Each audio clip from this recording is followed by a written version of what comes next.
Clock has been called. You now have 2 minutes to talk about these 8 topics. At the end of 1:55, there'll be a 5-second countdown. If I say the word 0, that topic is dead. All right, Chad Holloway, it's time for Calling the Clock. First topic is Nick Schulman wins the stud. What you think? Yeah, Nick Schulman is a guy that everybody seems to love. He's universally regarded as one of the best, if not the best, poker commentators for whenever he's on a show. And he's a hell of a poker player as well. As you mentioned, this is his 4th World Series of Poker bracelet. I believe they're all in mixed games, none in no limit hold'em. And in this particular one, it was pretty badass because he showed up for the final table, which was a stacked affair. You had Sean Deeb was there. You had John Monet there, Angry John, and he just was there. He's got swagger, he's got confidence, and people pick up on that, man. Yeah, that picture that Rachel took of him with his feet up, he's recreating Bobby Knight from the Air movie. Have you seen it yet? No, I haven't. No. Oh, it's good. I saw it. Yeah, it's good. But he's got the Nikes on. He's got the cigar. He's got the sunglasses, the 80s sunglasses. I mean, holy shit, it looks good. Then there's another picture that Rachel took of him and Ali Najad. That's also like, I mean, it's a fucking album cover. It's a fucking record. I mean, it's for me, it was too much. For me, it was too much. I mean, okay, we get it, dude. You are a fucking stud, and you won the stud. I've seen this as a joke. I mean, my God, where do we go from here? He reminds me of Pete Davidson, or vice versa. Pete Davidson reminds me of him. Pete Davidson, of course, Saturday Night Live, dated like Ariana Grande and all these famous actresses or what have you. Yeah. And it's like, how does he do it? You know, like I don't get it, but he's just doing it and he's just got it. Whatever it is, he's got it. And Nick Schulman does have it. And, you know, just from a poker player's perspective, 4 bracelets, that puts him in some very exclusive company. He's had a very strong career and he's still young. You know, I don't know exactly how old he is, but what he's doing, what he's building, the legacy, it is a high stakes poker too, man. He's fucking crushing. He's a commentator It's exciting to see what he's done. And to start the summer like this, let's fucking go, Nick Poker Schulman. Hall of Famer in the making, I think. Yeah, okay. We've got to reset the clock. Doug Polk on the shootout, dude. I mean, how crazy is it that we had ChatGPT? We put all the people who were in the thing to see who ChatGPT would predict as the winner. It predicted Doug Polk, and when it got down to 4, he's still in it. Then he gets down to fucking 2, and he's still in it. I mean, my God, I thought we were all going to get fired. Like, obviously, we don't need us anymore. ChatGPT, fucking you guys can do it. I mean, were you watching this shit, Chad? I was. I thought it was quite interesting. You know, Doug Polk has been in the news quite a bit recently for the last, I don't know what it is, 6 weeks. You know, more than that probably with the whole Matt Berkey, Nick Airball stuff, then the Charlie Carroll stuff. But then he goes over to Hustler Casino Live and plays in the $1 million game, loses like $1 million. We talked about it in the last episode where he randomized with his aces. Yep. And then he says, you know what? I'm already in LA. Let me just hop over to the World Series of Poker and play this 25K Heads Up Championship. Heads Up is his game, of course. Yeah. Oh, yeah. And he makes a run. It was exciting. And he's not here for the summer. He's going back to Austin. He's got a family. He's got his business down there. So to come here, make a run, nearly win it. I thought he was going to pull it off, which would have been, an incredible story, but he fell one spot short. He nearly didn't pull off when he was in against Brewer with Queens versus Kings on the river, spikes a 2-outer and does a fucking marathon lap around the whole fucking place 3 or 4 times.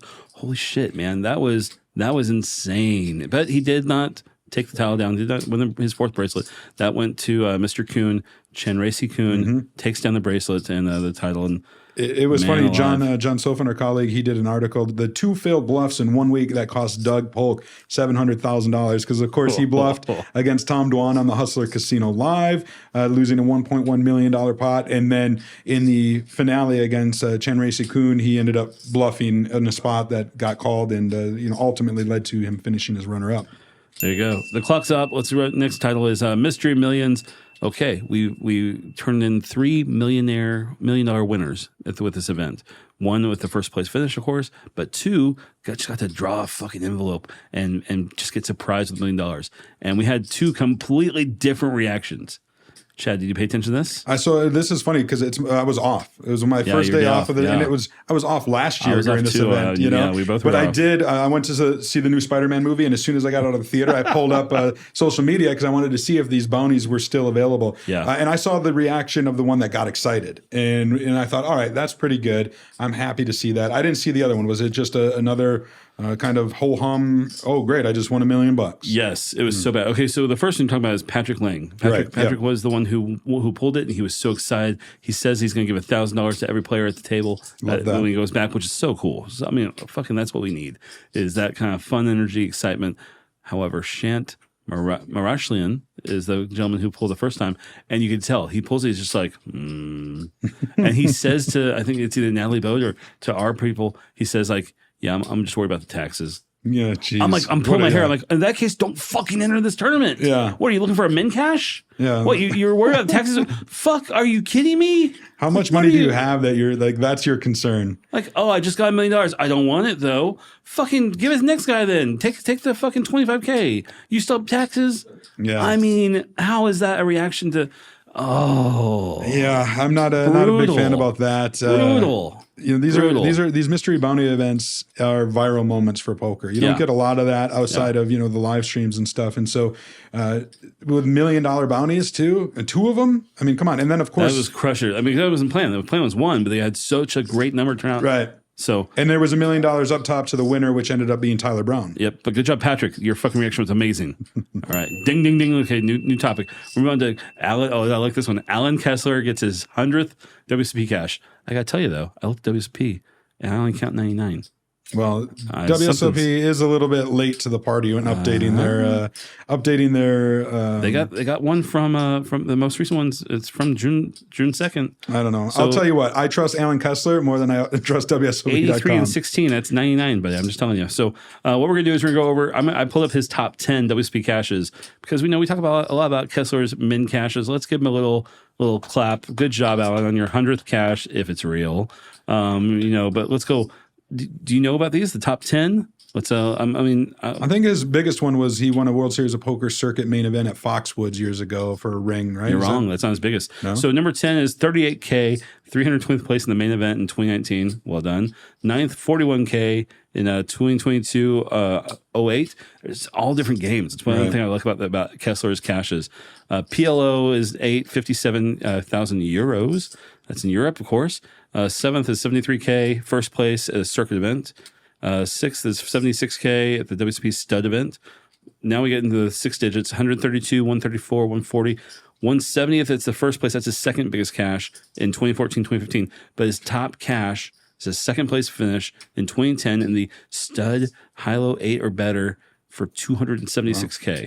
I mean, Alan's fucking crushed it. Yes, there's lots of chainsaw jokes about his min caches and his horrible takes on food. But fuck, Alan, good job on 100 WSOP caches. I've only got 2. Yeah. I've only got 2. I'm miles away from Mr. Kessler. 100 caches has only been done 26 times. He's the 26th player to do that. 100 caches at the World Series of Poker, which is pretty incredible. But as incredible that is, he doesn't have one of these, right, Alan? You got to get one of these. You might think this one is fake, but I'm touching it. Mute his mic. Fuck that guy. Turn it off. All right, we're done. Moving on. Hellmuth, $600. Okay, so what happens is apparently Hellmuth and Negreanu are talking, and Negreanu's like, "Are you gonna fire this online bracelet event?" And Hellmuth says, "Nah, I like to play live poker these days. I'm gonna play this $600 buy-in mega fest of 6,000 players." And fuck my life, does he not run deep? He doesn't make it to the final table, sadly, but 47th place out of 6,000 to start the summer. I'm fucking feeling good about my Phil Hellmuth winning before Negreanu. I'm sorry, but I told you last week, I'm my PH, dude. Yeah, Negreanu. So I watch his vlogs every day during the World Series. Yeah. This has been a tradition for me, and I love Negreanu. But one thing he does shy away from are these smaller buy-in tournaments with the massive fields. Right? He just prefers the bigger buy-in stuff. Whereas Phil Hellmuth, he doesn't. He just wants to play. He's not afraid to mix it up, and I love to see that because I know what it means to the players he gets to play with. Right? They go back to their hometowns across the world, say, "Oh, I got to play with Phil Hellmuth." I seen a social media post from this very event where a dealer was super excited, asked somebody to take his picture. He was dealing to Phil Hellmuth. He gets to show that photo to his dad because him and his dad back home used to watch Phil Hellmuth blow-up videos on YouTube, right? So it's those sort of stories and those sort of experiences that the recreational player wants. When they come to Vegas to play in the WSOP, they're hoping to play against a guy like Daniel Negreanu or Phil Hellmuth. And I feel like of all the big names, Phil Hellmuth is the one who actually will get out there in these smaller events and give those recreational players that opportunity. Yeah, no doubt, no doubt. And I'm just excited to see Hellmuth run good already to start. Like, this is what I want to see. This is my, I mean, it feels like WSP wasn't a year ago, but to start it off with a Hellmuth run deep in such a cheap event, let's fucking go. I'm ready. Speaking of ready, I think we're ready to move on to the next one. So we'll just kill that clock. Let's go with Chris Brewer run bad. This came from our Twitter space yesterday. I mean, I had to do some digging to find some stuff, but yeah, okay. We know Chris Brewer, of course, ran bad with Doug Polk when Polk's Queens versus Brewer's Kings. Doug rivered. He spiked on the river one of his 2 outs, his queen, and to take Brewer down to dust, basically. But basically, what I've heard, Chad, is that Brewer was famous, 2 years ago for having this beautiful party in the back. What do they call it? Mullet? Mullet. Yeah, the word escaped me, thank God. But yeah, a mullet. And when he cut the mullet, apparently all of his run good just fucking disappeared. And I was shocked. Yeah, he's had some big hits, in the last year or so with first place in Paris, first place Triton, but he's also had some sick 2-outers and shit. Really, just stab him in the back. And so I pulled up a hand history from Triton from 2 weeks ago, where against the head of Triton, the creator, he was Mr. Young. He was just run into shit. So it was Jack 10 versus King 10. The Jack 10 kicks him. Then what else was it? Oh, he flopped 2 pair, and his Jack 10 again. Now against Queens goes runner for quads. Like, he has been running bad, man. So I have little sympathy, and here's why. Okay. There's no denying he's lost some pretty bad hands, some brutal hands, and maybe he'd be even doing better had he won those hands, of course. But couple things. He's having a career year. Oh, yeah. He already is. This is his career year, 2023. He has already won $3.6 million. He won nearly $3 million last year. And in 2021, he won just over $3 million. So he's having a career year. And as you mentioned, he's won some tournaments, right? He won the Super High Roller at the EPT Paris. He won a Triton event. I can't feel that bad for the guy, man. Grow the hair back. Grow the mullet back. Bring it back. That's all I'm saying. Okay, next topic. HCL, Hustler Casino Live. It's the $1 million game's over. What comes next? This is my feeling on it, right? The $1 million game was a big success. Yeah. Now you rest, recharge. It's the off season for you because the World Series of Poker is happening. I used to work for the Mid-States Poker Tour. We learned early on, yeah, maybe we'll hold an event, but we're not going to expect it to make headlines or to be a big smashing success. The World Series of Poker is so big that you just have to let it dominate the summer. But that's a good opportunity to take a step back, recharge, have some vacation time, and come up with some new ideas for after the WSOP. I don't know what that's going to be, but I'm confident that the Nick Vertucci, Ryan Feldman, and the entire crew over there are probably busy thinking of something. And how do we follow it up with this $1 million cash game? Now, what I hope they don't do is kill the golden goose, Jesse, because I've seen this happen in the poker world a lot. The Seminole Hard Rock was a great example. Years ago, they had a $10 million guarantee. Huge success. It was the talk of the poker world. They're like, oh, let's do it again in 6 months. $2.5 million overlay. They just got like too much too fast. Yeah, no, I mean, what's nice is Nick Vertucci jumped into our Twitter space yesterday and kind of weighed in a little bit on his thoughts. And you're right. Take a break during WSOP, obviously. That's why they're so happy they planned the $1 million game right before. They said, we'll probably do this again next year, right before again, because the timing was so fucking good. But then it's like, what's next? We're going to rebuild and see. I hope we get to see Mr. Beast again. That was for me. That was so entertaining because it was such a great way to pull people in who weren't in poker. My fucking kids love Mr. Beast's content, so they were like, "What, Dad? Oh, poker? Oh, we might care a little bit, maybe." I mean, it's just I miss that. I think Hustler's the place for that kind of content. I think with the chess players with stuff we've come close, but that Mr. Beast game was so fucking good. I hope we see another one of those games soon. Maybe we pull in more Hollywood stars. Something. Yeah. We're in Hollywood. We're in fucking LA. Hustler Casino Live is perhaps the best way to get new people into the game right now, in my opinion. Yep.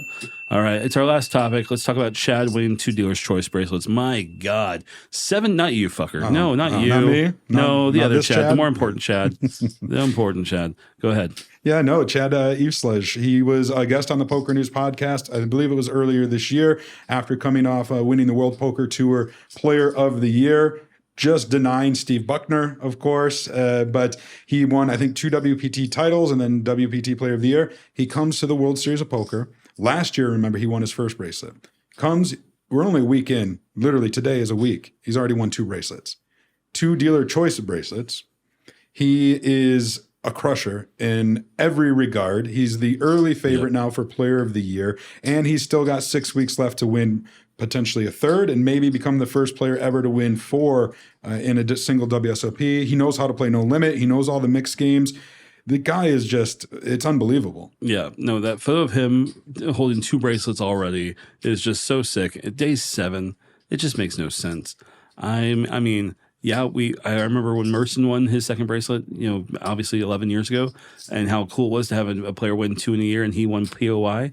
I think that Chad is definitely the contender for this, and now it's simply who can challenge him. Yeah. And we're gonna have to see a fuck ton of Sean deep cashes, Negreanu really grinding out and making some deep runs. But fuck, this is really gonna put a big a big hindrance. I'm trying to pull this up before the clock gets called, and I probably won't get it in time. But the 25K fantasy draft, whoever had he was undervalued too. Yeah, like whoever's got Big him time. is going to be a huge early favorite to win that thing. Without doubt. It's the guy. Yeah, he's just a crusher, and like winning 2 in the first week and knowing he's going to put in the volume, he's not going to stop. He's got to be the favorite for Player of the Year by a large margin right now. Boom. Okay, that's calling the clock. And now it's time for us to welcome our guest. I'm a big fan. Let's bring in Cuz Buckner.